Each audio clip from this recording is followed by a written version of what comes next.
மிக்ஸாம் புயல் தாக்கத்தின் காரணமாக சென்னை, திருவள்ளூர், காஞ்சிபுரம், செங்கல்பட்டு ஆகிய பகுதிகளில் வெள்ள பாதிப்பு காரணமாக கடந்த 3ஆம் தேதி முதல் வார்த்தைகளால் விவரிக்க முடியாத அளவிற்கு துயரத்தின் உச்சத்தில் மக்கள் உள்ளனர்.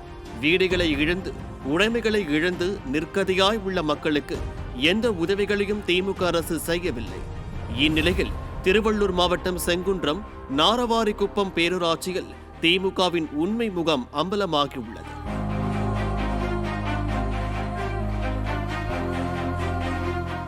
நாரவாரிக்குப்பம் பேரூராட்சி தலைவராக தமிழரசி குமார், பேரூராட்சி செயல் அலுவலராக பாஸ்கரும் உள்ள நிலையில் 7வது வார்டு பகுதியில் உள்ள டாக்டர் வைத்தீஸ்வரன் தெரு, திருவிகா நகர் தெரு, ஆரம்ப சுகாதார நிலையம் என பல்வேறு இடங்களில் சாக்கடியும் சகுதியுமாக துர்நாற்றம் வீசுகிறது. இதனால் காய்ச்சல், சளி, இருமல், வயிற்றுப்போக்கு, அரிப்பு என சொல்ல முடியாத துயரத்தில் உள்ளனர். இந்நிலையில் மக்களை தொற்று பாதிப்புகளில் இருந்து கட்டுப்படுத்த தூவப்படும் ப்ளீச்சிங் பவுடர் தூவதற்கு பதிலாக மைதா மாவை தூவி உள்ளது.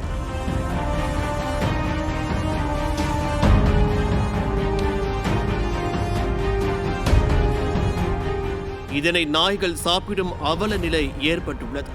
அது மட்டுமின்றி மைதா மாவு மீது கரப்பான் பூச்சி, மண்புழு, பாம்பு, பூரான்களும் சொகுசு பயணம் மேற்கொள்வதை பார்க்க முடிகிறது.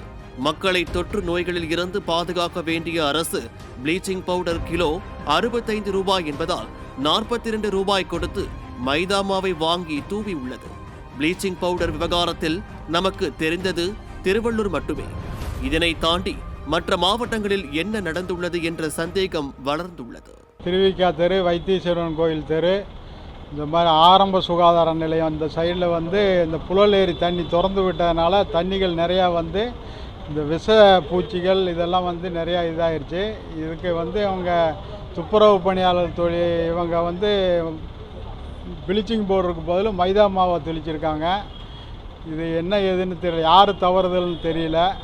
இது தகுந்த நடவடிக்கை எடுக்கணும். இனிமேல் இது மாதிரி வராமல் பார்த்துக்கணும். இதே போல் எங்கெங்கே நடக்குதோ யாருக்கு ஆய்வு பண்ணணும். இந்த விலை கம்மிங்கனால மைதா மாவை கண்டு இது பண்ணால் தமிழ்நாடு ஃபுல்லாக எங்கெங்கே எப்படியெல்லாம் நடக்கணும் அதெல்லாம் ஆய்வு பண்ணணும், தகுந்த நடவடிக்கை எடுக்கணும். இந்த மாதிரி ஏமாற்று வேலை நடந்தனா எங்கே போய் முடிய போதோ தெரியல. உடனே நடவடிக்கை எடுக்கணும் பார்த்து. நாராவாரிக்குப்பம் பேரூராட்சி பகுதிகளில் திருவிக்கா தெரு, பனியாத்தம்மன் கோவில் தெரு, டாக்டர் வைத்தீஸ்வரன் கோவில் தெரு மற்றும் உள்ளிட்ட 18 வார்டுகளில் உள்ள தெருக்களில் மழைநீர் தேங்கியுள்ள பாதிப்பின் காரணமாக விஷ ஜந்துக்கள் ஆங்காங்கே வீடுகளில் பரவுவதற்காக நாராவாரிக்குப்பம் பேரூராட்சி நிர்வாகமானது ப்ளீச்சிங் பவுடர் தெளிப்பது என்கின்ற போர்வையில் காலாவதியான மைதா மாவு, குப்பை கிடங்கில் கொட்டப்பட்டுள்ள மைதா மாவை எடுத்து ப்ளீச்சிங் பவுடராக கலந்து தெளித்து மிகப்பெரிய கொள்ளையடித்து இருப்பது தெள்ள தெளிவாக தெரிகின்றது. இதனுடைய ப்ளீச்சிங் பவுடர் என்கின்ற போர்வையில் குடோனில் இருக்கின்ற 20 மூட்டைக்கு மேலாக உள்ளது மைதா மாவு என்பது தெளிவாக தெரிகின்றது. இதை போன்று பல்வேறு ஊழல்களில் இந்த நாராவாரிக்குப்பம் பேரூராட்சி நிர்வாகிகளும் மற்றும் அதை சார்ந்த அலுவலர்களும் ஈடுபட்டு பல கோடி ரூபாய்களை, பொதுமக்களின் பணத்தை இவர்கள் வாரி சுருட்டியுள்ளது இந்த சிறிய நிகழ்வினால் அம்பலமாகியுள்ளது.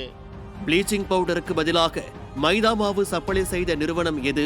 கிருமி நாசினிக்காக தூவப்படுவது ப்ளீச்சிங் பவுடரா இல்லை மைதா மாவா என சோதனைக்கு உட்படுத்தாதது ஏன்? இந்த மோசடி எவ்வளவு நாளாக நடைபெற்று வருகிறது? இந்த விவகாரத்தில் எவ்வளவு பணம் கையாடல் நடைபெற்று உள்ளது? இதனையெல்லாம் விடியா திமுக அரசு விசாரிக்குமா என்று மக்கள் மத்தியில் கேள்வி எழுந்துள்ள நிலையில் இந்த விவகாரத்தில் நீதிமன்றம் தாமாக முன்வந்து விசாரணை நடத்த வேண்டும் என்பது அனைவரது கோரிக்கையாகவும் உள்ளது. நியூஸ் ஜே செய்திகளுக்காக செய்தியாளர்கள் லிங்கேஷ் மற்றும் டேவிட்டுடன் தலைமை செய்தியாளர் கோ. ஜெயக்குமார்.